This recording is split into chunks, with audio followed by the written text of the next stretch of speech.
Okay, last story, and this is the most important part I want to make sure that we get tonight. Because if some of us, if this is going to be the day, this is where it happens. This is what is really important. Several years ago, about 3 or 4 years ago, I took my kiddos to California, a place called Anaheim, California. We went to Disneyland.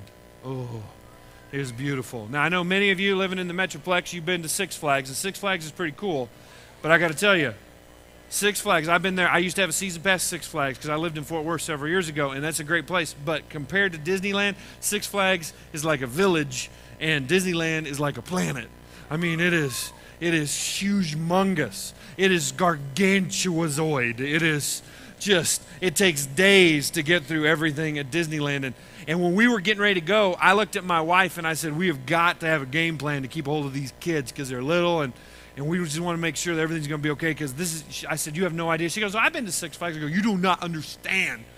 Disneyland is like another planet. It's just huge. And when we got there and we got just to the opening section, I mean, it was like, oh, it was just forever people, a sea of people. And so we had made an agreement with the kids. We said, we're going to go, but you hold my hand and you hold mom's hand, and we're going to hold hands all day because it could be a great day or it could be a scary day if you get lost. Just got to be there, okay? And they're like, okay, but they were so excited. Now, when we got there, mom was in a boot, one of those walking boots, because she had injured her foot.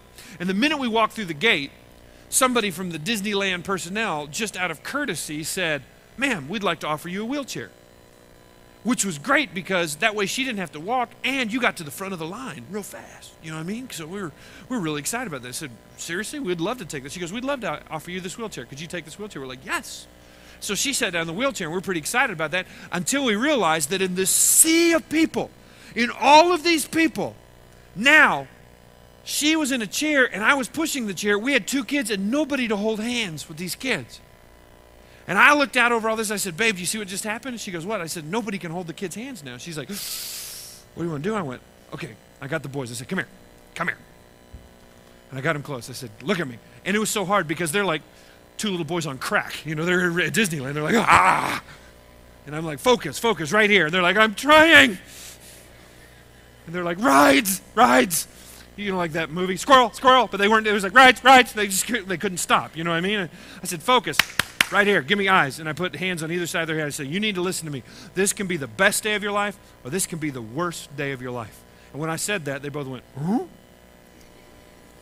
I said, do you see all these people? They're all here to have a good time. But if you get lost, you're going to spend all day in a security office, or worse, you're going to get lost, and I don't know what's going to happen. You have to stay focused. Everybody, I said, you say focus. They go, focus. I go, so I got a rule for you. You ready for the rule? Uh-huh. I said, here's the one rule. Are you ready for the rule? I said, no matter what we do today, you always stay where you can see me. Say it. We stay where we can see you. Yes. Say it again. We stay where we can see you. Say, what if I go to the bathroom? They go, then we go to the bathroom. You got it. You stay where you can see me. Say it again. We stay where we can see you. Say it again. And people are passing by thinking like I'm a drill instructor. What's wrong with that dad? And they're going, we stay where we can see you. You know, we're having a family meeting right there. Mom's in a wheelchair, and I'm looking at the kids going, say it. We stay where we can see you. And so we got to going, and, you know, I'm pushing mom, and they're staying pretty close. They're trying to keep a hand on the wheelchair as much as they can. And every now and then you see one wander a little bit, then they go, whoa, where's that? They make eye contact. And there are a couple times they get a little far away, and I'd wait, and I go, and they turn around and be like, because it's a big, scary place. It's a magic kingdom, but it's also a scary place if you get separated. We were there for several hours. It was great. They had done such a good job for little guys, and you know, they would always remember. You'd watch them. They get a few steps out, and they go, there's Dad, you know, and they'd lock in. But then about 7 hours into the day, we're almost done with the day, we were at a place called the Tiki Room. And it was just a room filled with robotic birds and trees, and it really captured Nathan's attention. And we're getting ready to leave this place, and Nathan was standing in front of this totem pole that was talking. And he was like, oh, wow. I mean, he was just totally rocked into this thing. He's like, and his talking to him was going, boogie, woogie, wagga, wagga, woo, woo, ah. He was doing this crazy stuff, and every time it moves, he's like, oh, and he's just staring at this thing, and we're like moving further and further away. I'm like, Nathan, Hey. And he wasn't paying attention at all. And so I decided that this would be a good time to do a life lesson. And I kind of pulled around a corner, and Mom said, don't forget Nathan. I said, I'm not forgetting him. And I pushed her out of the corner, and I got Noah around the corner, and I kind of stood where he couldn't see me. I just watched him. And it must have been 5 minutes that little bonehead stood there watching that tiki. I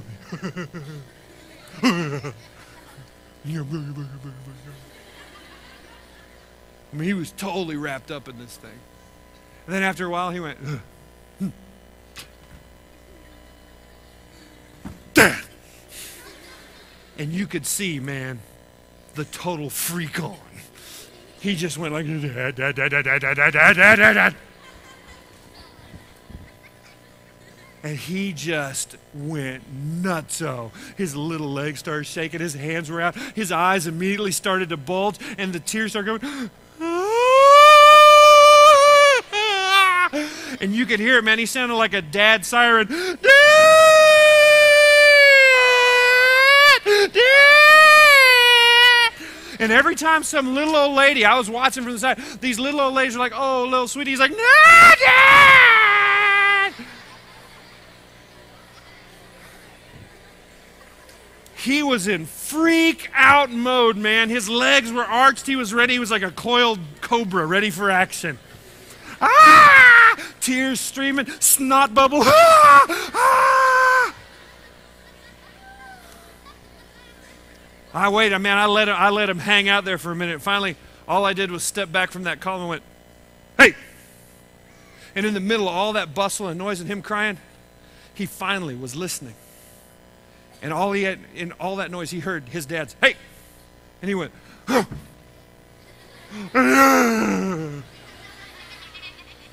And he ran to me, and he locked up my leg. And he's latched onto my leg. I got snot on my leg and slobber. And you know what he did? He looked up at me and goes, you left me. You know what I did? I said, oh, I left you. And he looked at me and goes, you left me. I went, oh, I left you. He goes, oh. I said, what happened? I didn't stay where I could see you. And I pried him off of me and I knelt down with him. I said, I have a secret for you. He said, what? I said, I never stopped watching you. And he looked at me like, you're really not a good parent.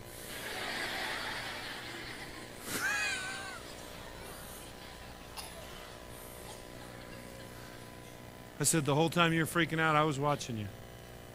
But you weren't watching me. The whole time you felt lost, I knew right where you were. The whole time you felt hopeless, I knew exactly where you were. But you weren't watching me. Children, look at me. Do you know what it means? The God of the universe looks at us and sometimes we go, I don't know where God is. I feel lost. I feel distant. I feel disconnected. I want to come to him and we go, where were you, God, when my parents split up? Where were you when I made those mistakes? Where were you when I did all those bad things? I feel so distant and lost. And God says, I was watching you the whole time. I knew exactly where you were. Now, you weren't watching me, but I never lost track of you. I love you.